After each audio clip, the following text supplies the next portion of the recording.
asalaamaaleykum wa rahmatullah waa soppe Sëriñ Saliou Mbacké ñoo ngi leen di jaarewaat bu baax di leen fàttaliwaat bés bu tiis ci murit yi, bés bu kéemaane ci murit yi, bés bu yéeme ci tuttànk yi, ndax ki leen doon wettali def cee demoon le 28 décembre moo ngi waaj.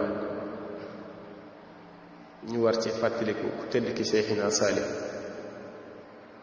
mi ngi xamante ne moo doon womat ndaw ñi di leen jëmal seen borom, jël mag ñi yërëm loo leen ndaw ñi, jël mag ñi jaamu ji leen yàlla tere leen lu bon, jël ndaw ñi yar leen ci daara yi jàngal leen alquran ak tarbiya. Cheikhina Saliou moom lañu war a fàttalikuwaat le 28 décembre na ko ñépp bàyyi xel bu baax.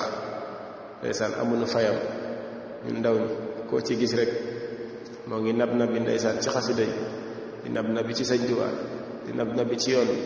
kon kat jërëjëfati Sëriñ Saliou, ndaw bu nekk nay naan jërëjëfati Sëriñ Saliou.